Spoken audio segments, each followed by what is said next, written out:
you are a mother to 3 yes. and you earlier said की प्रत्येक pregnancy ही वेगळी असते. हो. तर त्या ज्या तुमच्या 3 प्रेग्नन्सीज होत्या त्याचा उल्लेख कुठेतरी या पुस्तकामध्ये आहे? हो आहे. आहे. मग मला जरा पुस्तकाच्या अनुषंगाने सांगा की त्या 3 वेगवेगळ्या प्रेग्नन्सीज तुम्ही पुस्तकात कशा मांडलेल्या आहात? मी त्याच्यात माझा एक एक्सपिरियन्स म्हणजे त्याच्यात असं लिहिलेलं आहे की माझ्या फर्स्ट प्रेग्नन्सीमध्ये मला काय फिजिकली त्रास झाला. म्हणजे तेव्हा अशी परिस्थिती होती की मला पाणीही प्यायलं तरी उलटी व्हायची.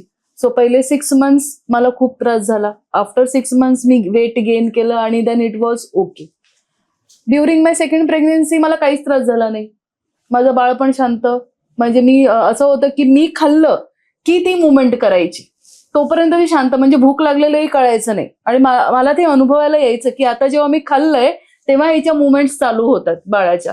So my second pregnancy was okay. तेव्हा तर मी, यू वोंट बिलीव्ह, की 9 महिने म्हणजे 24 तारखेला माझी मुलगी झाली. 21 तारखेपर्यंत I was working. Me Kalyan Dombivli up down करायचे ट्रेननी. अगदी जिने वगैरे चढायचे व्यवस्थित. 21st ला मी सांगितलं की आता मी 3 दिवस नाही येणार कारण का 24th ला सिझेरियनची डेट आहे. सो इतकी व्यवस्थित होतं. थर्डला मात्र मला भयंकर त्रास झाला because my third baby is an IVF baby. So तिथे मग ती ट्रीटमेंटच खूप विचित्र आहे की मला एव्हरी दिवस म्हणजे प्रत्येक दिवस आड मला इंजेक्शन घ्याव्या लागायच्या. सो तो खूपच ते टीडियस होतं. सो ती प्रेग्नन्सी माझी खूप म्हणजे मला जड गेली.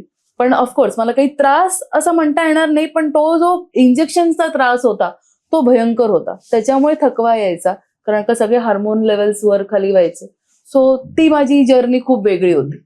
सो प्रत्येक स्त्रीची आपापली हेल्थ वाईज तिचे जो काही त्रास होतो त्याचं व्हेरिएशन्स ते वेगळे असतात.